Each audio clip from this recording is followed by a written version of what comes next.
बिस्मिल्लाहिर्रहमानिर्रहीम।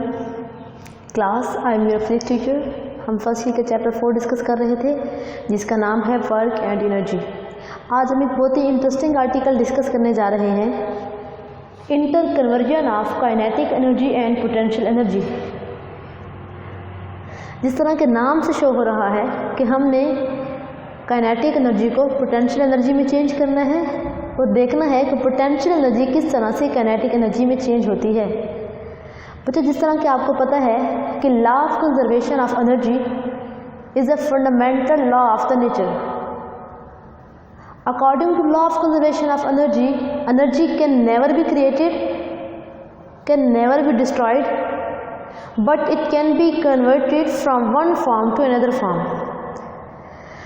एनर्जी को हम चेंज कर सकते हैं एक फॉर्म से दूसरी फॉर्म में। आज हम यही सीखेंगे कि किस तरह से एनर्जी एक फॉर्म से दूसरी फॉर्म में चेंज होती है और जो टोटल एनर्जी है, जो कि सम होती है काइनेटिक प्लस पोटेंशियल, वो किस तरह से कांस्टेंट होती है।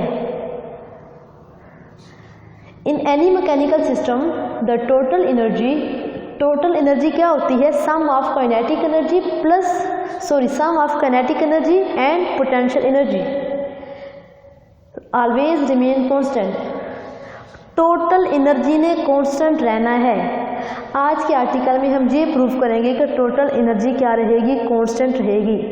पोटेंशियल एनर्जी चेंज होगी काइनेटिक में, बट टोटल अमाउंट क्या रहेगी? कांस्टेंट रहेगी। मैं आपको समझाती हूँ एक बार ग्राफ से। आपने उसकी एग्जाम में नहीं करना, जस्ट आपकी अंडरस्टैंडिंग के लिए है। लेट्स सपोज P से मुराद पोटेंशियल एनर्जी है, K से मुराद काइनेटिक एनर्जी है एंड T से मुराद टोटल एनर्जी है। आपके पास काइनेटिक एनर्जी अगर 0 है और ये पोटेंशियल एनर्जी है, इट मीन्स टोटल एनर्जी क्या रहेगी? कांस्टेंट। आप काइनेटिक एनर्जी और पोटेंशियल एनर्जी को सम करेंगे तो आपके पास टोटल एनर्जी आ जाएगी। नेक्स्ट केस में देखिए कि अगर आपकी जो पोटेंशियल एनर्जी है वो क्या हो रही है? कम हो रही है। उसकी वैल्यू क्या हो गई है? कम हो गई है। उसकी जितनी वैल्यू कम हुई है तो वो सिस्टम उतनी काइनेटिक एनर्जी गेन करेगा ताकि जो सम बने, जो इनका टोटल सम बने, वो क्या बने? मैक्सिमम कांस्टेंट बने। इनका सम क्या होना चाहिए? कांस्टेंट होना चाहिए। अगले केस में अगर काइनेटिक एनर्जी बहुत बढ़ जाती है तो इट मीन्स पोटेंशियल एनर्जी को 0 होना पड़ेगा ताकि टोटल अमाउंट जो है वो क्या रहे? कांस्टेंट। अगर किसी सिस्टम में काइनेटिक एनर्जी इंक्रीज हो रही है तो पोटेंशियल एनर्जी खुद को डिक्रीज कर लेगी ताकि सिस्टम की टोटल एनर्जी कांस्टेंट रहे। अगर किसी सिस्टम में पोटेंशियल एनर्जी इंक्रीज हो रही है तो काइनेटिक एनर्जी क्या करेगी? खुद को डिक्रीज कर देगी ताकि सिस्टम की टोटल जो एनर्जी है वो कांस्टेंट रहे। अब हम डिस्कस करते हैं कि किस तरह से एनर्जी जो है वो कांस्टेंट रहती है। हमारे पास ये कोई भी ऑब्जेक्ट है, ये अर्थ की सरफेस है, हम उसको अर्थ की सरफेस से किसी सर्टन हाइट तक ले गए हैं।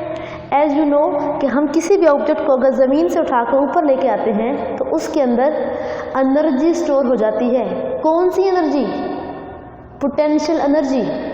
हम किसी ऑब्जेक्ट को ज़मीन से उठाते हैं, उस पर वर्क डन करते हैं, उसको ऊपर लेके आते हैं, उस पर जो वर्क डन किया जाता है वो उसमें पोटेंशियल एनर्जी की फॉर्म में स्टोर हो जाता है।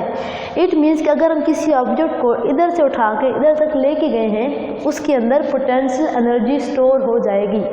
अब इस जगह पे ऑब्जेक्ट जो है वो रेस्ट की पोजीशन में होगा। अब हमने कैलकुलेट करना है कि इस पॉइंट A पे उसके पास, इसको एक सिस्टम कंसिडर करें तो इस पॉइंट पे हम देखें कि इस पॉइंट पे सिस्टम के पास कितनी एनर्जी होगी, काइनेटिक एनर्जी कितनी होगी एंड पोटेंशियल एनर्जी कितनी होगी। सबसे पहले डायग्राम को अच्छे से अंडरस्टैंड कर लें। एक ऑब्जेक्ट है, आप उसको मूव करके किसी सर्टन हाइट तक लेके गए हैं। आपको पता है कि पोजीशन की वजह से जो एनर्जी होती है वो कौन सी एनर्जी होती है? Potential energy. अब पॉइंट C से पॉइंट A तक जो टोटल हाइट है वो क्या है? h। अर्थ की सरफेस से किसी सर्टन हाइट तक टोटल हाइट कितनी बन रही है? h। अगर आप इस ऑब्जेक्ट को मूव कराते हुए पॉइंट बी तक लेके आते हैं तो हम उस डिस्टेंस को अगर x का नाम दे दें तो इट मीन्स अगर टोटल एज में से हम इस x की वैल्यू निकालें तो हमारे पास अर्थ के रेफरेंस से पॉइंट बी की हाइट आ जाएगी। टोटल हाइट h है। अगर आप ऑब्जेक्ट को ऊपर से मूव करा के नीचे लेके आते हैं इस पॉइंट बी तक तो डिस्टेंस कितना कवर करता है x। अगर आप इस टोटल डिस्टेंस h में से इसको माइनस कर दें तो इट मीन्स आप पॉइंट बी की हाइट बता सकते हैं जो कि h माइनस x होगी। अब हम देखते हैं कि पॉइंट ए पे एनर्जी का क्या सिनेरियो बनता है। अब ये बॉडी जो है किसी सर्टन हाइट पे है तो उसके अंदर पोटेंशियल एनर्जी क्या होगी, mgh। इसके अंदर काइनेटिक एनर्जी मैंने क्या लिखी है, 0। ये मैंने खुद से 0 नहीं लिखी। अब बॉडी जो है रेस्ट पे है, हमने किसी चीज़ को उठाया, उसको सर्टन हाइट तक लेके आने के बाद हमने उसको इधर रखा हुआ है, अभी वो रेस्ट में है। आपको पता है काइनेटिक एनर्जी का फार्मूला क्या होता है, 12mv²। वेलोसिटी नहीं है इसके पास मोशन नहीं है। इट मीन्स इसकी काइनेटिक एनर्जी क्या होगी, 0। जिस तरह कि आपको पता है कि काइनेटिक एनर्जी किसी जिस्म में उसकी मोशन की वजह से होती है और पोटेंशियल एनर्जी किसी भी जिस्म में उसकी पोजीशन की वजह से होती है। वेलोसिटी क्या हो जाएगी इसकी, 0, तो उसकी वजह से इसकी काइनेटिक एनर्जी क्या हो जाएगी, 0। अब मुझे टोटल एनर्जी फाइंड करनी है पॉइंट ए पे। इसके लिए क्या करेंगे, टोटल एनर्जी क्या होगी, potential energy plus kinetic energy. Potential energy की वैल्यू क्या है, mgh। काइनेटिक एनर्जी की वैल्यू क्या है, 0। अगर आप इनको ऐड करें तो आपके पास एक्सप्रेशन क्या बनता है, टोटल एनर्जी किसके बराबर आ रही है, mgh। आपने इसको इक्वेशन नंबर 1 का नाम दे दिया कि पॉइंट ए पे सिस्टम के पास टोटल एनर्जी कितनी है, mgh। अब हम देखते हैं अगर इसी ऑब्जेक्ट को हम ऊपर से एक पॉइंट बी तक लेके आते हैं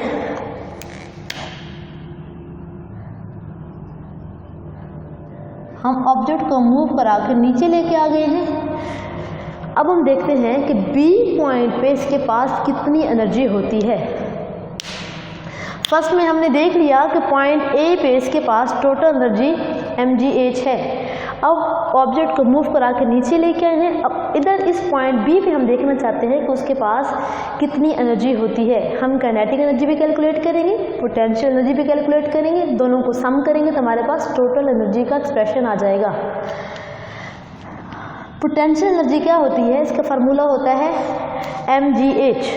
अब मैंने आपको बताया कि इस ऑब्जेक्ट की पॉइंट बी पे जो पोजीशन, जो हाइट बन रही है वो क्या है, टोटल एज में से ये हाइट जो है टोटल एज है। अगर आप इसमें से इस हाइट को माइनस कर दें तो आपके पास एज माइनस एक्स आ जाएगा। तो आप हाइट की जगह पे एज माइनस एक्स पुट करेंगे, ये आपके पास पोटेंशियल एनर्जी आ गई। इसके बाद आपने काइनेटिक एनर्जी को फाइंड करना है। आपको पता है काइनेटिक एनर्जी क्या होती है, 12mv²। सॉरी v² होती है, तो आपने साथ में b मेंशन कर दिया कि पॉइंट b पे उसकी वेलोसिटी क्या होगी, vb। काइनेटिक एनर्जी का फॉर्मूला लिखा और v की जगह पे 12mv² होता है। पॉइंट b पे फाइंड करना चाहते हैं तो हमने साथ में सबस्क्रिप्ट में b को भी मेंशन कर दिया। और अब हमें इस vb की वैल्यू फाइंड करनी है कि इस vb की वैल्यू क्या होती है। हम third equation of motion use करेंगे जो कि होती है 2as = vf² - vi²। आपको पता है a को किससे रिप्लेस करेंगे, ग्रेविटेशनल एक्सेलरेशन g से। s को किससे रिप्लेस करेंगे, 8 से। फाइनल वेलोसिटी को किससे रिप्लेस करेंगे, vb से। और हमें पता है कि इनिशियली बॉडी जो थी वो रेस्ट पे थी, उसकी इनिशियल वेलोसिटी क्या हो जाएगी, 0। अब हम देखते हैं, हमने vf की वैल्यू फाइंड करनी है। vf इधर ही रहेगा, इसके साथ जो ये वाली क्वांटिटी है इसको हम दूसरी साइड पे ले आएंगे, एक्सप्रेशन आपके पास ये बन जाएगा। इसके बाद आपने a की जगह पे g पुट कर दिया जो कि ग्रेविटेशनल एक्सेलरेशन की वैल्यू है। s की जगह पे आपने x डिस्टेंस पुट कर दिया क्योंकि बॉडी ने डिस्टेंस कितना कवर किया है, x। बट हम अगर उसकी हाइट की बात करें तो उसकी हाइट हम अर्थ के रेफरेंस से देखना चाह रहे हैं, ज़मीन के रेफरेंस से देखना चाह रहे हैं, तो इसलिए हमने टोटल में से इसको माइनस किया तो h माइनस एक्स आ जाता है। अब vi जो मैंने 0 पुट किया, vi को मैंने 0 क्यों पुट किया, क्योंकि इस पॉइंट A पे बॉडी जो है वो रेस्ट में है, उसके पास वेलोसिटी क्या है 0। vf को मैंने रिप्लेस कर दिया vb से। बॉडी अगर इधर से मूव करके इस पॉइंट तक आ रही है तो उसके पास जो फाइनल वेलोसिटी है वो क्या होगी vb। आप इधर से vb की वैल्यू कैलकुलेट करेंगे तो क्या आ रही है, vb स्क्वायर जो है 2gx के इक्वल आ रहा है। अब आपने क्या किया, हाफ m vb स्क्वायर की जगह पे 2gx की वैल्यू पुट कर दी। अब 2 जो है 2 के साथ कैंसिल हो जाएगा, आपके पास एक्सप्रेशन क्या बन जाता है काइनेटिक एनर्जी का mgx। पोटेंशियल एनर्जी क्या आ गई mgh minus x, kinetic energy क्या आ गई mgx। आपने क्या फाइंड करनी है, टोटल एनर्जी। टोटल एनर्जी क्या होती है, sum of kinetic energy and potential energy. Kinetic energy plus potential energy, kinetic energy की वैल्यू क्या निकाली है mgx प्लस पोटेंशियल एनर्जी की वैल्यू क्या है mgh माइनस एक्स। आप mg को मल्टीप्लाई कर दें mgh माइनस mgx। तो अब देखें ये पॉजिटिव है इसके साथ साइन, इसके साथ नेगेटिव साइन है, तो ये वाला mgx जो है इस mgx के साथ कैंसिल हो जाएगा। आपके पास टोटल एनर्जी का एक्सप्रेशन क्या आ रहा है mgh। इक्वेशन 1 भी आपके पास, इक्वेशन 1 में भी आपके पास एक्सप्रेशन क्या आया था mgh, और इक्वेशन 2 में आपके पास आंसर क्या आया है mgh। इट मीन्स कि पॉइंट A पे और पॉइंट B पे टोटल एनर्जी जो है वो कांस्टेंट है।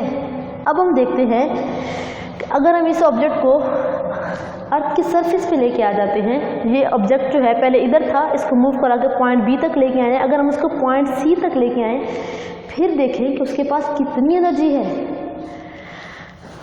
At point C potential energy क्या है mgh, और आपको पता है अर्थ की सरफेस पे हाइट क्या होती है 0।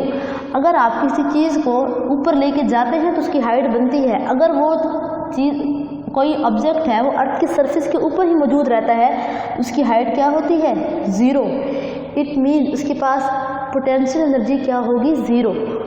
पोटेंशियल एनर्जी क्या होगी 0, क्योंकि उसकी हाइट जो है वो 0 होती है। आप किसी ऑब्जेक्ट को जब अर्थ से ऊपर मूव करा के लेके जाते हैं तो उसके अंदर उस सूरत में पोटेंशियल एनर्जी स्टोर होती है। काइनेटिक एनर्जी क्या होती है हाफ mvc स्क्वायर। अब मैंने vc क्यों लगाया है, क्योंकि हम पॉइंट C पे फाइंड करना चाहते हैं काइनेटिक एनर्जी की वैल्यू। अब हमें vc की वैल्यू फाइंड करनी है तो हम क्या करेंगे, third equation of motion use करेंगे। Again 2s is equal to vf square minus vi square. आप a को g से रिप्लेस करेंगे, s को 8 के साथ रिप्लेस करेंगे, इनिशियल वेलोसिटी को 0 कहेंगे, क्योंकि आपके पास इनिशियली ऑब्जेक्ट की जो वेलोसिटी थी वो क्या थी 0। आप सारी वैल्यूज़ की पुटिंग करते हैं तो आपके पास vc स्क्वायर किसके बराबर आ जाता है 2gh। अब आप इधर पुट कर दें वैल्यू, इस vc की जगह पे आपने 2gh पुट कर दिया, आपको 2 जो है इस 2 के साथ कैंसिल हो जाएगा, आपके पास एक्सप्रेशन क्या आ जाएगा mgh। आपने टोटल एनर्जी फाइंड करनी है। टोटल एनर्जी क्या होती है kinetic energy plus potential energy. Kinetic energy mgh और पोटेंशियल एनर्जी हमने फाइंड की वो 0 है। 0 किस वजह से है, क्योंकि ऑब्जेक्ट जो है वो अर्थ की सरफेस के ऊपर मौजूद है।